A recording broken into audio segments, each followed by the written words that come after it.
Dear students, welcome to our channel. Today we will study worksheet number 29, गणित कक्षा 8, घन और घनमूल। प्यारे बच्चों, हम घन और घनाभाकार ठोस आकृतियों के बारे में जानते हैं। जिस प्रकार वर्ग, आयत जैसी द्विविमीय आकृतियों की लंबाई और चौड़ाई होती है और क्षेत्रफल वर्ग सेंटीमीटर में लेते हैं, उसी प्रकार घन और घनाभ त्रिविमीय आकृतियाँ होती हैं। इन आकृतियों की लंबाई, चौड़ाई और ऊंचाई होती है और आयतन घन सेंटीमीटर में लेते हैं।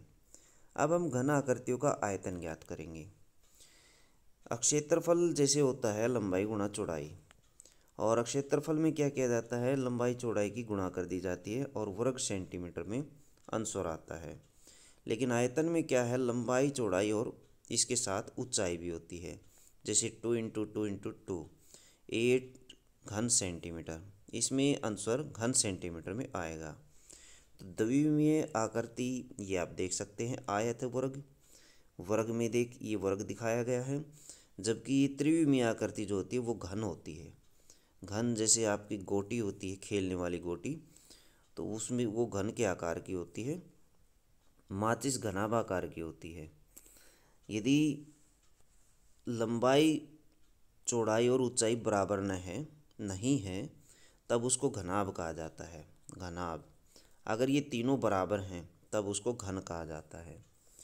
आओ अब हमें दी गई भुजा की माप से घन आकृतियों का आयतन ज्ञात करेंगे और प्राप्त पूर्ण घन संख्या को भिन्न भिन्न रूपों में दर्शाएंगे और तालिका में दिए गए रिक्त स्थानों को पूरा करेंगे।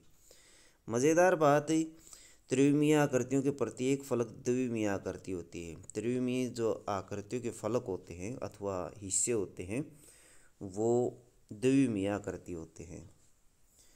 घन की भुजा की माप 1 इकाई, 2 इकाई, 3 इकाई, 4, 5, 6, 7, 8 इस तरह से दी गई है। घन का आयतन ज्ञात करना है तो हम इनको गुणा करेंगे। कितनी बार गुणा करेंगे? 3 बार गुणा करेंगे। तो 3 बार गुणा कर दीजिए 1 घन इकाई। फिर 2 की 3 बार गुणा करेंगे तो 8 आएगा। 3 की 3 बार गुणा करेंगे 27, 4 की करने पर 64, 5 की करने पर 125, 6 की गुणा करते हैं तो 6 गुणा 6 गुणा 216 ये आएगा। 7 की गुणा करते हैं तो 343 आएगा, 343। फिर 8 के करते हैं तो 512 आएगा। तो घन का आयतन ये दिया गया है ऐसे। तो ऐसे आप इनको भर लीजिए जो खाली स्थान दिए गए हैं। यहाँ 125 है तो यहाँ 125 भर दें। ये 216 को यहाँ फिल कर दें। 343 यहाँ फिल कर दें। 512 यहाँ फिल कर दें। 729 यहाँ फिल कर दें और 1000 यहाँ फिल कर देंगे। तो इस तरह से इनको फिल कर लें। घन की संख्या जैसे 1, 8, फिर 27 आ जाएगा यहाँ पर। 64 है, 125, 216, 512, 512 के बाद 729 यहाँ आ जाएगा 729। और घातांक रूप इसका यदि लिखना चाहते हैं तो ऐसे 3 बार मल्टीप्लाई करी थी तो पावर इसकी 3 हो जाएगी। 2 की 3 बार गुणा की थी इसलिए 2 की पावर 3, 3 सब की पावर 3, 6 की पावर 3, इसको फिल कर दे। 4 की पावर 3, ये आ जाएगा इसका 4 इंटू 4 इंटू 4 आ जाएगा यहाँ पर। और 10 तक यहाँ पर घन दिए गए हैं। 10 की पावर 3, 10 गुणा 10 गुणा 10, 3 बार इसको गुणा करके दिखा सकते हैं।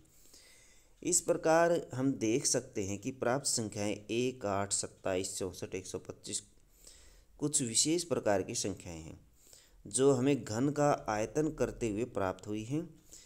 अतः इन संख्याओं को पूर्ण घन कहा जाता है।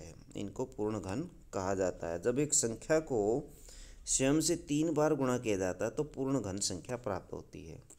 3 बार गुणा करके हम घन कर सकते हैं, क्यूब निकाल सकते हैं उसका। नीचे दी गई संख्याओं के घन ज्ञात करें। तो घन ज्ञात करें, जैसे 11 का घन निकालना है तो 11 को 3 बार गुणा करके आप निकाल सकते हैं। 11 और 11 की गुणा 121 और फिर करते हैं तो 1331 आ जाता है। तो इस तरह से आप गुणा करके सबको निकाल सकते हैं। स्क्रीन पर ये दिए गए हैं, स्क्रीन से आप इनको नोट कर सकते हैं। सभी के घन दिए गए हैं, 11 से लेकर के 18 तक दिए गए हैं। सबको आप कॉपी में नोट कर सकते हैं।